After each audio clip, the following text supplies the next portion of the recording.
Hey everyone, I'm back, and today we're going to be talking about The Neon Demon, and this movie is directed by Nicholas Winding Refn, and this is the same director as Drive from 2011, and I really love Drive. I think that's an awesome movie, and I would totally watch that again.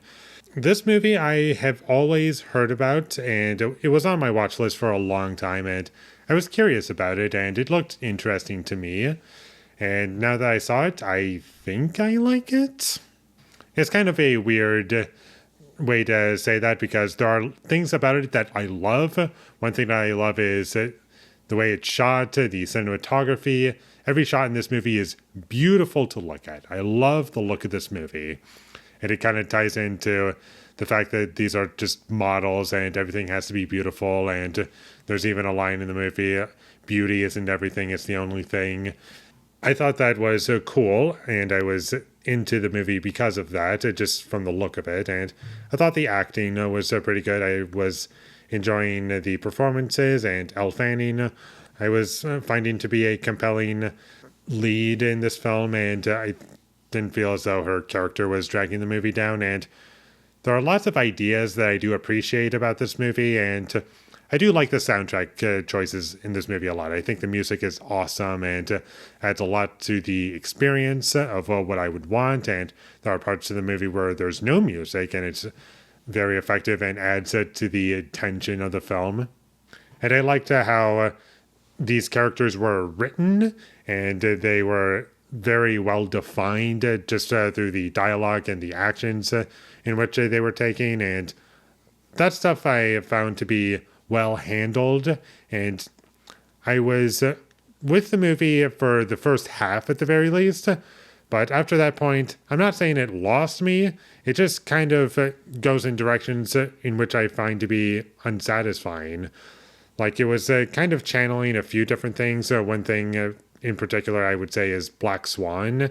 Like, I love that movie, it's one of my favorite movies ever, but unfortunately there are plenty of aspects to Black Swan that worked for me, whereas this movie didn't. And that is, I didn't really feel attached to the characters after a certain point, or I didn't really care about what was happening to the characters, because everything that it's doing is just something that I've seen in other movies before.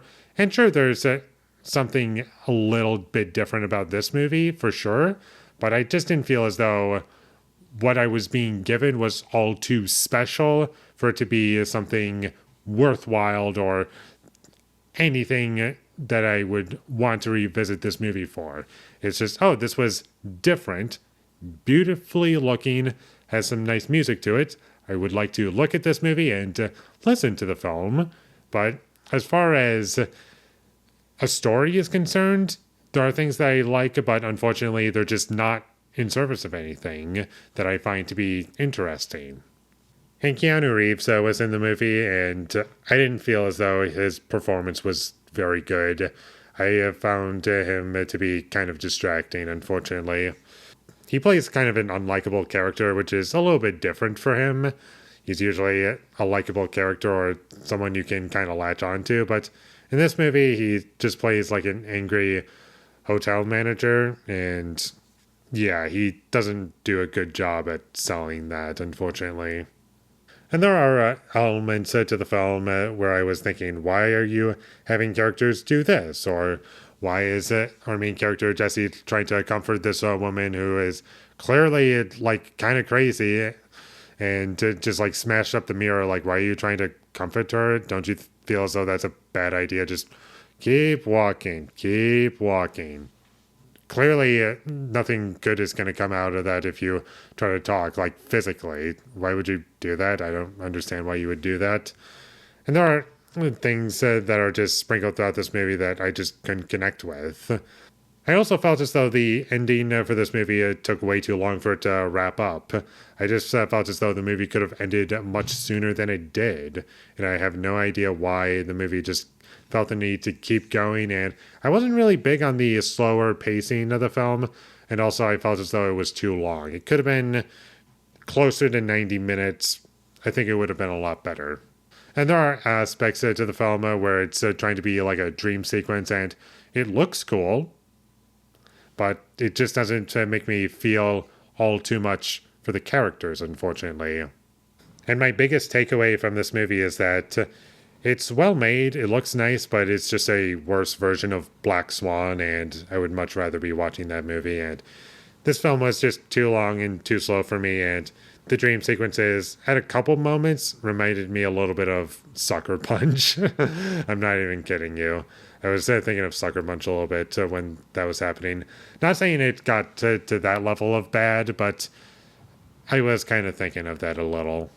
Also, the opening credits of this movie, not saying this is a bad thing, but another movie that I was reminded of was during the opening credits, I was thinking a little bit of Blue Velvet. And sure, you can call things like that an homage. And I'm not saying I take issue with those things. I'm just saying that those are things that I noticed and wished were in service of something that I really connected with. I would still recommend that you check this movie out. I do think it's a good movie overall. It's currently on Amazon Prime. So there's, I think the only way to check it out is on Amazon Prime and no other streaming service. So check it out there if you're interested in watching it. But kind of disappointing, not in any way comparable to Black Swan or Drive in terms of quality, but oh well. And with all that being said, I'm going to give The Neon Demon a 6 out of 10. Thank you for watching my videos. As always, if you enjoyed this review, be sure to leave a like and comment down below you thought of The Neon Demon, and my social media links, they will all be in the description, so follow me there.